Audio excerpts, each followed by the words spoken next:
Hello everyone, यहाँ पर हम डाटा स्ट्रक्चर्स एंड एल्गोरिदम्स की एक इंपॉर्टेंट टेक्निक को देखने जा रहे हैं, दैट इज रिकर्जन। रिकर्जन को यूज करके हम डिफरेंट प्रॉब्लम सॉल्व कर रहे होते हैं, लेकिन हमें कहीं ना कहीं कंफ्यूजन होता है कि रिकर्जन एक्चुअली वर्क किस तरह से करता है और ये किस तरह से किसी भी कॉम्प्लेक्स प्रॉब्लम का हमें आसानी से सोल्यूशन आकर दे देता है। तो इस वीडियो में हम यही देखने वाले हैं और इसके बाद अब कोई भी रिकर्जन की प्रॉब्लम हो उसे आप इजीली अंडरस्टैंड कर सकते हैं। तो स्टार्ट करते हैं। यहाँ पर हम एक सिंपल सी प्रॉब्लम को सॉल्व कर रहे होंगे, दैट इज हमें यहाँ पर इस अरे का सम कैलकुलेट करना है। तो इसका एक मेथड तो ये हो सकता है कि हम इसको सिक्वेंशियली आइटरेट करें और वन बाय वन एलिमेंट्स को ऐड करते जाएं। इसका दूसरा मेथड हम ये भी यूज कर सकते हैं कि हम डिवाइड एंड कंकर की अप्रोच को यूज कर लें। डिवाइड एंड कंकर की अप्रोच क्या कहती है कि हम इस अरे को टू हाफ्स में डिवाइड करें, पहले इस हाफ का हम सम कैलकुलेट करें और फिर इस हाफ का सम कैलकुलेट करें and at the and in दोनों सम को ऐड करें और फाइनल अरे का सम कैलकुलेट करें। तो इसी का कोड मैंने यहाँ पर लिखा हुआ है जो रिकर्सिव अप्रोच से इस अरे का सम कैलकुलेट कर रहा है। यहाँ पर ये पहले हाफ का सम कैलकुलेट करता है, फिर ये दूसरे हाफ का सम कैलकुलेट करता है और लास्ट में उन्हें ऐड कर रहा है। और यहाँ पर हमारे पास बेस कंडीशन है। तो इसको अब हम डायग्राम करके देखते हैं। यहाँ पर मैंने अपने फंक्शन को कॉल किया कंप्यूट सम और इनिशियल वैल्यूज दिए हैं। स्टार्ट में इसको हम कंप्लीट अरे पास करें, ये स्टार्टिंग इंडेक्स 0 है और ये जो हमारे पास एंडिंग इंडेक्स है वो 3 है। तो यहाँ पर जो हमारा फंक्शन है इन वैल्यूज को रिसीव करेगा। सबसे पहले हमें क्या करना है, सबसे पहले हम इस जो फंक्शन है उसकी हम अपने पास एक कॉपी रख लेते हैं क्योंकि हमें बाद में इसकी जरूरत पड़ेगी। तो यहाँ पर ये जो फंक्शन है यहाँ पर इसकी ये वैल्यूज रिसीव कर लेगा, दैट इज 0 और 3।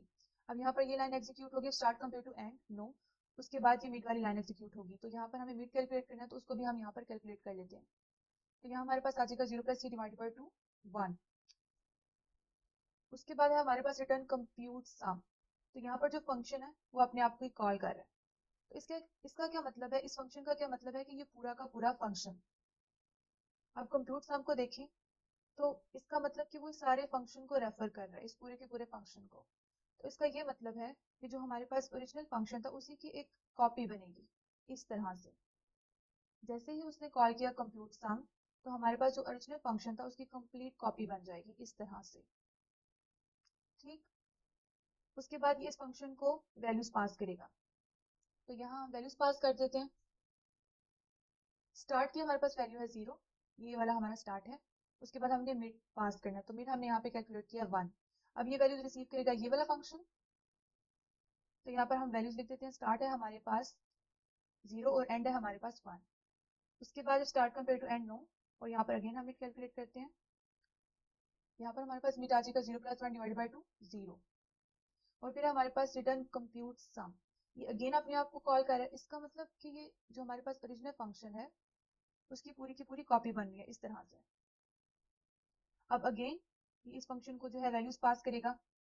यहाँ पर हम स्टार्ट और मिड की वैल्यू रख देते हैं। स्टार्ट है हमारे पास 0 और मिड है हमारे पास 0।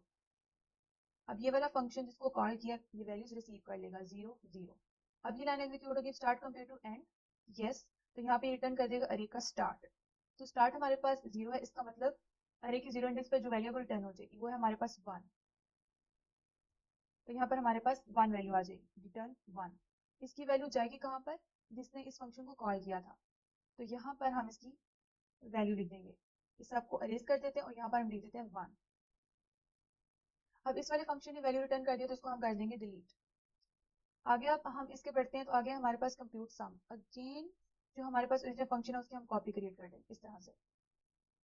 दोबारा से ये वैल्यू पास करेगा। यहाँ से हमारे पास मिड + 1 है, मिड क्या है 0 + 1 तो 1 और यहाँ पे हमारे पास एंड क्या है 1। यहाँ से दोबारा जिस फंक्शन को हमने कॉल किया था वो ये वैल्यूज रिसीव कर लेगा। तो यहाँ पर हमारे पास स्टार्ट और एंड आ जाएगा 1 1। ये start compare to end yes. तो अगेन हमें रिटर्न करना है अरे का स्टार्ट। स्टार्ट की वैल्यू है 1, तो इसका मतलब अरे के 1 इंडेक्स पे जो वैल्यू रिटर्न करो वो है हमारे पास यहाँ पर 2। तो यहाँ पर हम 2 वाली वैल्यू को लिख देंगे इस तरह से। तो ये वैल्यू कहाँ जाएगी, यहाँ पर जाएगी जिसने इस फंक्शन को कॉल किया था। तो यहाँ पर हमारे पास वैल्यू आ जाएगी 2 इस तरह से। तो आप देख रहे हैं कि जो हमारे पास अरे का फर्स्ट हाफ है 1 और 2 1 + 2 वो ही कैलकुलेट कर रहे हैं यहाँ पर। तो यहाँ पर हमारे पास आ जाएगा 3। अब इस वाले फंक्शन को हम डिलीट कर देते हैं क्योंकि इसने वैल्यू रिटर्न कर दिया है। अब ये वाला भी फंक्शन वैल्यू रिटर्न कर देगा, किसको करेगा, जिसने इसे कॉल किया था। यहाँ पर ये कॉल हुआ था तो इस सारे को हम इरेज कर देंगे और यहाँ पर हम लिख देंगे 3 और इसको हम डिलीट कर देंगे क्योंकि ये फंक्शन कॉल हो चुका है। उसके बाद अगेन ये अपने आप को कॉल करे कंप्यूट सम। तो हम अगेन जो हमारे पास फंक्शन है उसकी हम एक कॉपी यहाँ पे रख देंगे और यहाँ पर हम वैल्यूज कैलकुलेट कर देते हैं। मिड हमारे पास क्या है, ये हमारे पास मिड हमने यहाँ पर पहले से कैलकुलेट करके रखा हुआ है।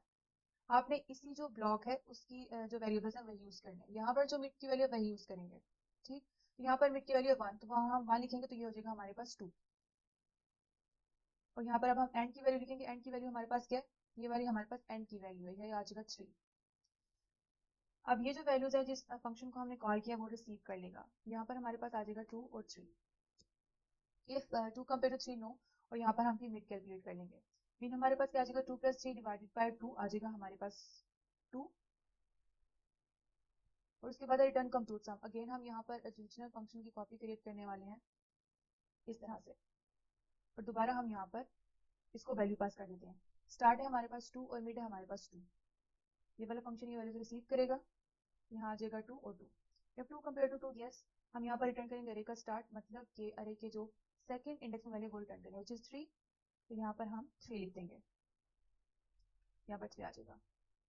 अब ये वैल्यू कहाँ जाएगी, जिसने इस फंक्शन को कॉल किया था, तो यहाँ ये वैल्यू रिप्लेस हो जाएगी 3। अब इस फंक्शन को हम डिलीट कर देते हैं क्योंकि इसने वैल्यू रिटर्न कर दी है। अब दोबारा से हमारे पास है कंप्यूट सम, दोबारा से हम ओरिजिनल फंक्शन की कॉपी यहाँ पर रख देंगे।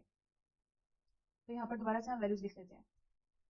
एंड है हमारे पास, ये हमारे पास एंड है 3, और यहाँ पर मिड +1, मिड है 2, तो इसके अंदर 1 प्लस करेंगे तो हो जाएगा 3। अगेन जो ये फंक्शन है वैल्यूज रिसीव कर लेगा, that is 3 right. If start compare to end, yes, return array का स्टार्ट। स्टार्ट हमारे पास इस दफा क्या है, 3 है, और 3 इंडेक्स पे हमारे पास क्या है, 4। हम यहाँ पर 4 लिख देंगे, यहाँ पर हमने 4 लिख दिया, और ये वैल्यू यहाँ पर चली जाएगी,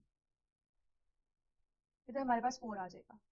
अब आप देख रहे हैं कि इसने अब ये अरे का जो लास्ट हाफ है, दूसरा हाफ है, उसको उसके सम को कैलकुलेट करे, 3 + 4। तो इस तरह से ये सम कैलकुलेट कर रहा है। तो 3 + 4 हमारे पास आ जाएगा 7। इस फंक्शन को हम डिलीट कर देंगे। अब इसकी वैल्यू कहाँ जाएगी, यहाँ पर इस वाले फंक्शन को कॉल किया था, यहाँ पर हमारे पास आ जाएगी 7। तो यहाँ पर 7 + 3 हो जाएगा हमारे पास 10। तो ये अल्टीमेटली यहाँ पर वैल्यू को रिटर्न कर देगा। तो स्टार्टिंग में जिसने सबसे पहले फंक्शन को कॉल किया था, यहाँ पर हमारे पास वैल्यू आ जाएगी 10। तो इस तरह से ये डिवाइड एंड कॉन्कर अप्रोच को यूज करके इस कंप्लीट अरे का सम कैलकुलेट करता है। तो इस तरह से हम इसको विजुलाइज करके रिकर्जन को अच्छी तरह से अंडरस्टैंड कर सकते हैं। आई होप आपको अच्छे से समझ आया होगा, और अगर आपने इस वीडियो में कुछ सीखा है तो वीडियो को लाइक कर दें, दूसरों के साथ भी शेयर करें, और अगर अभी तक मेरे चैनल को सब्सक्राइब नहीं किया तो जल्दी से सब्सक्राइब कर दें।